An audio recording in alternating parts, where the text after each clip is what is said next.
Hello दोस्तों, आज हम अध्ययन करेंगे हृदय की संरचना का और हृदय के अंदर कौन कौन से पार्ट्स पाए जाते हैं के अंदर अपन पूरी जानकारी इसकी प्राप्त करेंगे। तो दोस्तों, जैसा कि आप जानते हो, मनुष्य के अंदर एक हृदय पाया जाता है।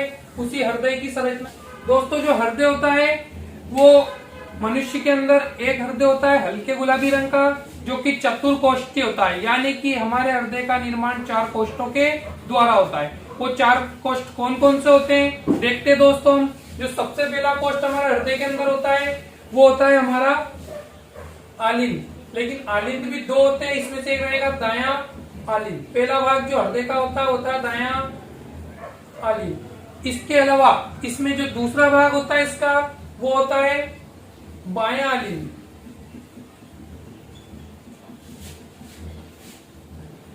तीसरा जो भाग होता है हृदय का वो होता है दायां नीलय। और चौथा भाग जो हम इसमें देखेंगे हृदय के अंदर वो होता है हमारा बायां नीलय। दोस्तों, जैसा कि हृदय जो होता है वो मनुष्य के अंदर चतुर्कोष्ठीय होता है, लेकिन सभी प्राणियों में हृदय चतुर्कोष्ठीय नहीं होता है। यानी कि बहुत से जो जीव होते हैं जैसे सरीसृप व जलीय जीव, उनके अंदर जो हृदय होता है वो त्रिकोष्ठीय होता है। अर्थात वहां पे जो हृदय होता है उसके अंदर उनमें 2 आलिंद पाए जाते हैं और नीलय केवल एक उपस्थित होता है। यानी कि आलिंद 2 और एक नीलय, यानी कि टोटल त्रिकोष्ठीय होता है। लेकिन मनुष्य का हृदय चतुर्कोष्ठीय होता है क्योंकि इसके अंदर 2 आलिंद व 2 नीलय उपस्थित होते हैं। तो दोस्तों, जो हृदय होता है इसके अंदर इसका मुख्य कार्य है क्या। वैसे हृदय के बारे में बहुत सारी तरह की अफवाहें उड़ती है कि हृदय प्यार करता है, हृदय में मोहब्बत होती है, हृदय में फीलिंग्स होती है। ऐसा कुछ भी नहीं है दोस्तों, ओनली ये कोरी अफवाह है। हृदय का जो मुख्य कार्य होता है वो इसका कार्य होता है रक्त को पंप करने का। अर्थात हृदय जो होता है वो रक्त को शरीर के विभिन्न भागों तक पहुंचाता है। और जहां विभिन्न भाग जब शरीर के रक्त का उपयोग कर लेते हैं तो ऐसी स्थिति में हमारा रक्त अशुद्ध हो जाता है। दोस्तों, क्या हो जाता है? अशुद्ध। उस अशुद्ध रक्त को हृदय के अंदर वापस लाया जाता है और वो हृदय जो होता है अशुद्ध रक्त को एकत्रित करता है और उस अशुद्ध रक्त को एकत्रित करके फिर फेफड़ों के द्वारा उस रक्त को शुद्ध कर दिया जाता है और शुद्ध रक्त को फिर हृदय पंप करता है और शरीर के विभिन्न भागों तक पहुंचाता है। यानी कि हमारे हृदय का जो मुख्य कार्य है वो रक्त को पंप करने का है। लेकिन आप जैसा जानते हो वर्तमान समय में तरह की अफवाहें उठती है, ऐसा कुछ भी नहीं होता है। क्योंकि हृदय जो होता है उसमें कोई फीलिंग नहीं होती है, उसमें किसी प्रकार की भावनाएं नहीं होती है और प्यार मोहब्बत इश्क कुछ भी हृदय के द्वारा नहीं होता है। ये सारी क्रियाएं हमारे माइंड की होती है। हमारा मस्तिष्क इन सभी क्रियाओं पर नियंत्रण रखता है, जबकि हमारा हृदय का केवल एकमात्र कार्य है वो है रक्त को पंप करना। तो दोस्तों, हम इस वीडियो में हृदय की जो संरचना है इसकी पूरी जानकारी आपको देंगे। तो हृदय आखिर दिखता कैसा है, हृदय होता कहाँ है, ये सारी आपको मैं बताऊंगा। जो हृदय होता है दोस्तों उसके बारे में एक अफवाह ऐसी है कि हृदय जो होता है वो अपने शरीर के बाईं ओर होता है, यानी कि उल्टे हाथ की तरफ उपस्थित होता है। अब बहुत से लोग सोचते हैं पूरा ही उल्टे हाथ की तरफ उपस्थित हो जाता है, तो दोस्तों ऐसा नहीं है। हृदय जो होता है वो वैसे तो ठीक मध्य में उपस्थित होता है, लेकिन उसका कुछ % झुकाव जो है वो बाईं ओर होता है। यानी कि वो थोड़ा सा बाईं ओर झुका हुआ रहता है, इसलिए ऐसा बोला जाता है कि हृदय किधर उपस्थित है, बाईं ओर। लेकिन जैसे फिल्मों में टीवी में दिखाया जाता है कि बाईं ओर गोली लगी तो बिल्कुल बाईं ओर हृदय, तो ऐसा नहीं है। हृदय मध्य में होता है, उसका हल्का सा झुकाव, केवल थोड़ा सा झुकाव बाईं ओर है, इसलिए ऐसा माना जाता है हृदय कहाँ है, बाईं ओर। ठीक है दोस्तों, अब पूरा हृदय ऐसा नहीं है कि बाईं हिस्से में रख दिया गया है, हृदय बीचों बीच है। थोड़ा सा झुकाना है हमें किस तरफ, बाईं ओर, यानी कि लेफ्ट हैंड साइड। तो दोस्तों, जो हृदय है वो हल्का सा उसका झुकाव बाईं ओर है। और ये हृदय दिखता कैसा है, तो ये हृदय हम यहाँ पे चित्र आपको बनाएंगे। जैसे कि एक चित्र प्रचलन में है कि त्रिकोणाकार ऐसा हृदय बनाते लोग, तो ऐसा कोई हृदय होता नहीं है, इससे थोड़ा सा मिलता जुलता होता है। यानी कि जो हृदय का आकार है वो शंकुआकार होता है। हमारा हृदय शंकुआकार या मुट्ठी के आकार का होता है। तो दोस्तों, उसकी संरचना आप देखो चित्र में, जो हृदय की संरचना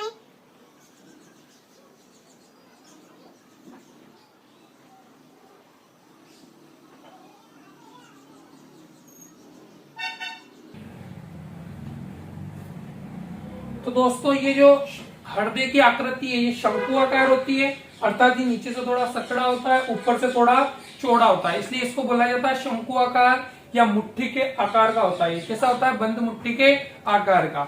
जो हृदय होते हैं, इस हृदय के अंदर 4 कोष्ठ दिखाई देते हैं दोस्तों। कितने कोष्ठ होते हैं इसमें? 4 कोष्ठ। तो हम इन 4 कोष्ठों को यहाँ पर बनाएंगे।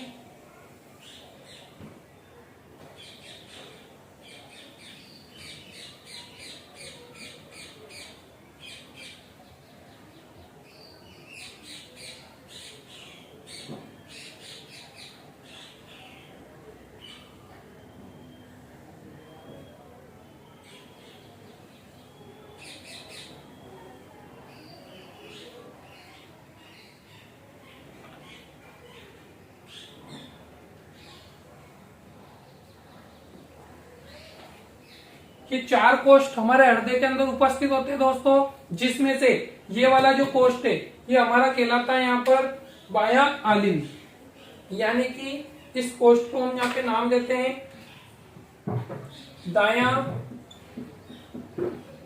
आलिंद। ये वाला जो ऊपरी कोष्ठ है ये हमारा दायां आलिंद कहलाता है, जबकि ये ऊपरी कोष्ठ जो है इधर वाला ये हमारा बायां आलिंद कहलाता है। ये दायां आलिंद और ये बायां आलिंद। क्योंकि दोस्तों आप सोच रहे होंगे कि दायां ये वाला हाथ तो हमारा दायां है, ये बायां है, यानी कि लेफ्ट एंड राइट में आपके दिक्कत आती है। लेकिन इसमें दोस्तों हमें हमारा हाथ नहीं देखना है, हमारी संरचना नहीं देखनी है। हम किसी सामने वाले व्यक्ति के हृदय की संरचना का अध्ययन कर रहे हैं, तो हमें उस सामने वाले व्यक्ति के अकॉर्डिंग इसको देखना है। यानी कि सामने वाला व्यक्ति यदि इस तरह से मुंह रख के खड़ा है तो ये उसका राइट हैंड साइड यानी कि दायां भाग हुआ, और ये वाला उसका लेफ्ट हैंड साइड यानी कि बायां भाग हुआ। तो हमें उस सामने वाले व्यक्ति के अकॉर्डिंग देखना है इसको। तो ये वाला भाग दायां कहलाएगा और उधर वाला भाग बायां कहलाएगा। तो दोस्तों ऊपर की ओर हमेशा आलिंद उपस्थित होता है।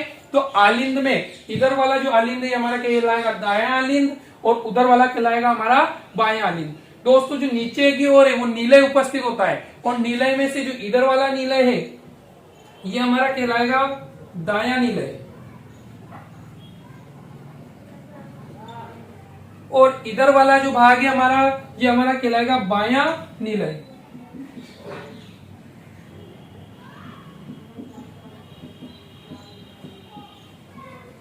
दोस्तों तो आपके 4 जो कोष्ठ होते हैं वो समझ में आ गए होंगे। ऊपर की ओर आलिंद होते हैं, 2 भाग में बटे होते हैं, दाएं और बाएं, और नीचे की ओर नीलय होता है, वो भी 2 भाग में बटा होता है, दायां और बायां।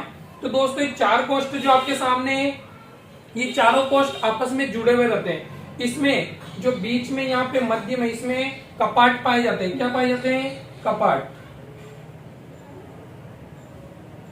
इस तरह से रास्ता होता है दोस्तों, इधर की ओर भी फिक्स रास्ता रहेगा।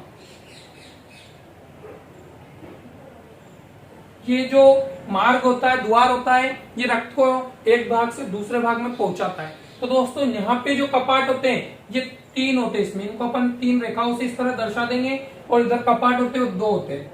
तो इधर की ओर जो कपाट होते हैं ये 3 कपाट पाए जाते हैं, यानी कि 3 द्वार पाए जाते हैं यहाँ पे। तो इनको अपन बोलेंगे त्रिवलन कपाट।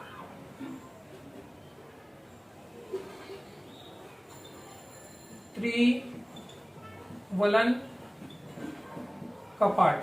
दोस्तों इधर 3 कपाट है इसलिए 3 को बोलते हैं त्रि, तो त्रिवलन कपाट इनको बोला जाता है। जबकि इधर की ओर हमें 2 कपाट उपस्थित होते हैं, इन 2 कपाट को हम बोलेंगे द्विवलन कपाट।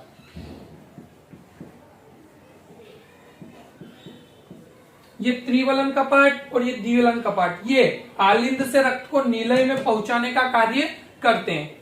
दोस्तों जैसा कि यहां से रक्त यहां तक आ जाएगा, लेकिन आलिंद में रक्त प्रवेश कैसे करता है? तो इसके लिए दोस्तों यहाँ ऊपर की ओर इसमें एक शिरा आकर खुलती है।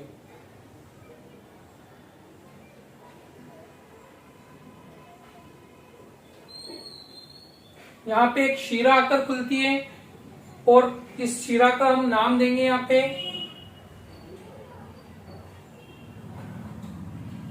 महाशिरा।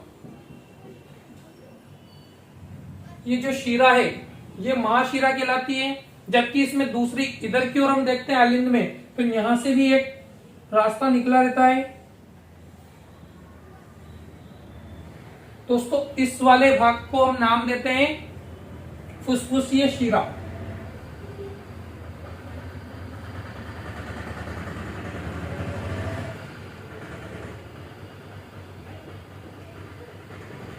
ये कहलाती है महाशिरा और ये फुसफुसी शिरा।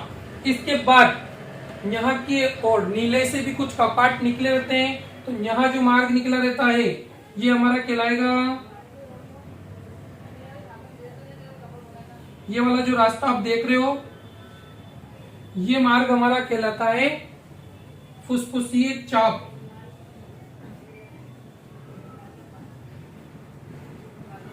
फुसफुसीय चाप, या इसको अपन बोल सकते हैं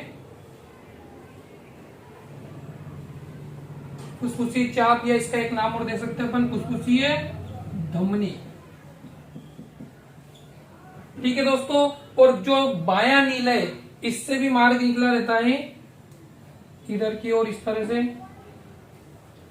इस वाले भाग को हम बोलते हैं गिर्वादेहिक चाप। क्या बोलेंगे? गिर्वादेहिक चाप।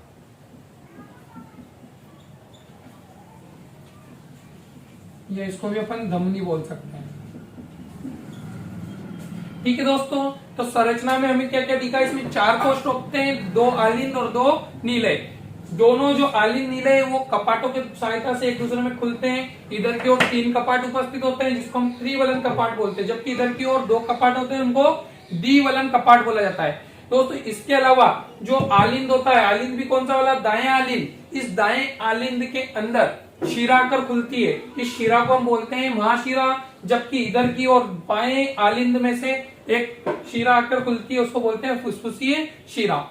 जबकि नीलय से, नीलय भी दाया नीलय से जो धमनी निकली रहती है वो कहलाती है फुसफुसी चाप या फुसफुसी धमनी। जबकि इधर की ओर जो बाएं नीलय से निकली रहेगी वो कहलाता है हमारा गिर्वादेहिक चाप या गिर्वादेहिक धमनी। तो दोस्तों ये इसमें पूरी संरचना आपके सामने क्लियर है। अब यहाँ इसमें क्रियाविधि होती क्या है, आखिर इसमें कार्य कैसे करता है? तो दोस्तों जो हमें सामने दिख रही है महाशिरा, ये महाशिरा क्या करती है? ये महाशिरा शरीर के विभिन्न भागों से अशुद्ध रक्त को इस वाले भाग में लाएगी, यानी कि बाएं आलिंद में पहुंचाने का कार्य करती है। बाएं आलिंद में शरीर के विभिन्न भागों से अशुद्ध रक्त को लाती है। तो दोस्तों यहाँ पे हमारे अशुद्ध रक्त आता है। कौन सा रक्त? अशुद्ध रक्त शरीर के विभिन्न भागों से पहुंचाया जाता है। ये अशुद्ध रक्त जो होता है ये इन त्रिवलन कपाट के द्वारा इस वाले भाग में प्रवेश कर जाता है, यानी कि दाएं नीलय में प्रवेश कर जाता है, दाएं आलिंद से दाएं नीलय में। तो ये अशुद्ध रक्त जब इधर आ जाएगा ये यहाँ उपस्थित हो जाएगा शुद्ध। ठीक है दोस्तों, फिर इस अशुद्ध रक्त को जो फुसफुसीय धमनी होती है, कौन सी धमनी? फुसफुसी धमनी। तो ये फुसफुसीय धमनी जो होती है इस अशुद्ध रक्त को यहाँ से फेफड़ों तक पहुंचा देती है। कहां तक पहुंचा देती है? फेफड़ों तक।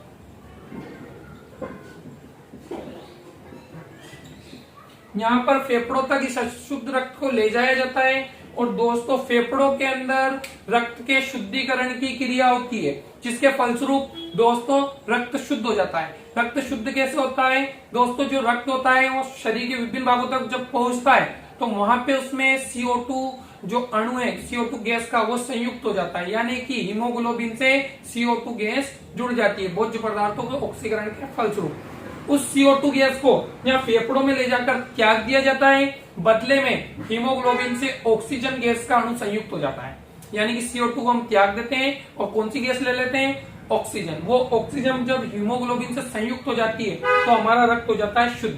कैसा हो जाता है दोस्तों? शुद्ध। वो शुद्ध रक्त इन फेफड़ों से जो फुसफुसीय शिरा आपको दिख रही है, इस फुसफुसीय शिरा के द्वारा बाएं आलिंद में लाया जाता है। कहाँ लाया जाता है? बाएं आलिंद में। तो फुसफुसीय शिरा के द्वारा शुद्ध रक्त बाएं आलिंद में पहुंचाया जाता है, अर्थात दोस्तों यहाँ कौन सा रक्त उपस्थित होता है? शुद्ध रक्त। फिर ये शुद्ध रक्त जो होता है दोस्तों बाएं आलिंद से द्विवलन कपाट के द्वारा, कौन से कपाट के द्वारा? द्विवलन कपाट, यानी कि 2 रास्ते होते हैं यहाँ पर, इनके मध्य, यहाँ से ये रक्त इधर की ओर बाएं नीलय में प्रवेश कर जाता है। कहाँ प्रवेश कर जाता है? बाएं नीलय में। बाएं नीलय में शुद्ध रक्त यहाँ से यहाँ आ जाएगा, तो ये रक्त कौन सा कहलाएगा? हमारा शुद्ध रक्त।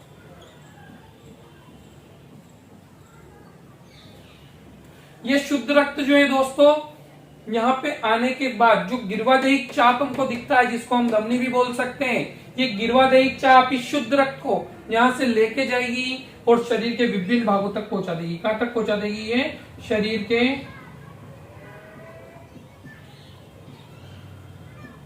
विभिन्न भागों तक। ठीक है दोस्तों, तो इस तरह रक्त पहले शरीर के विभिन्न भागों से आया था, शुद्ध होके वापस से शरीर के विभिन्न भागों तक पहुंच जाता है। यहाँ पे दोस्तों हृदय से रक्त 2 बार गुजरता है, इसलिए मनुष्य का जो रक्त परिसंचरण तंत्र है उसको हम दोहरा रक्त परिसंचरण तंत्र भी कहते हैं। ठीक है दोस्तों, आपको पूरी बात समझ में आ गई होगी। अब यहाँ आपको एक बात नोट ध्यान रखनी है कि जो धमनी शिरा जो होती है उस शिरा के अंदर हमेशा हम मानते हैं कि अशुद्ध रक्त बहता है, लेकिन जो हमारी फुसफुसीय शिरा होती है इसमें शुद्ध रक्त बहता है। तो अपवाद के रूप में आपको ये याद रखना है, कंपटीशन एग्जाम में पूछा भी जाता है कौन सी शिरा में शुद्ध रक्त बहता है, तो वो फुसफुसीय शिरा है दोस्तों जिसमें शुद्ध रक्त बहता है। फुसफुसीय शिरा को छोड़कर अन्य सभी शिराओं में शुद्ध रक्त नहीं बहकर अशुद्ध रक्त बहता है, तो हमें ये याद रखना है। और दूसरा जो धमनी होती है, धमनी के बारे में हम जानते हैं कि धमनियों में शुद्ध रक्त बहता है, लेकिन दोस्तों एक धमनी ऐसी है जिसमें शुद्ध रक्त नहीं बहकर अशुद्ध रक्त बहेगा, उस धमनी का नाम है फुसफुसीय धमनी। तो जो फुसफुसीय धमनी होती है दोस्तों, उस फुसफुसीय धमनी में हमेशा अशुद्ध रक्त बहता है, तो हमें ध्यान रखना है फुसफुसीय धमनी को छोड़कर अन्य सभी धमनियों में शुद्ध रक्त बहेगा, लेकिन फुसफुसीय धमनी में शुद्ध रक्त नहीं बह के अशुद्ध बहता है। ठीक है दोस्तों, ये चीज अपन को समझ में आ गई होगी। यहाँ पे जो हृदय होता है मनुष्य का, ये हल्के गुलाबी रंग का होता है जो कि मध्य में उपस्थित होता है, लेकिन इसका कुछ झुकाव बाईं ओर होता है। अब यहाँ पे ये सारी संरचना के बाद इसमें एक आवरण पाया जाता है चारों ओर, जो कि इसकी सुरक्षा करने का कार्य करता है, और ये चारों कोष्ठ आपस में जुड़े होते हैं, इसलिए हमारा हृदय हमको इस तरह से दिखाई देता है, जैसे त्रिकोणाकार है या इसको शंकुनुमाय बंद मुट्ठी के आकार का हम बोल सकते हैं। तो दोस्तों आशा है आपको हृदय की पूरी संरचना क्लियर होगी और इस हृदय की संरचना और इससे संबंधित नोट्स आपको हम प्रोवाइड कराएंगे। तो नोट्स को आप लेने के लिए जो हमारे YouTube की लिंक है उसके नीचे आपको इंस्टाग्राम की लिंक मिल जाएगा, इंस्टाग्राम की लिंक पे आप हमें मैसेज कीजिए, हम आपको इसके नोट्स उपलब्ध करा देंगे।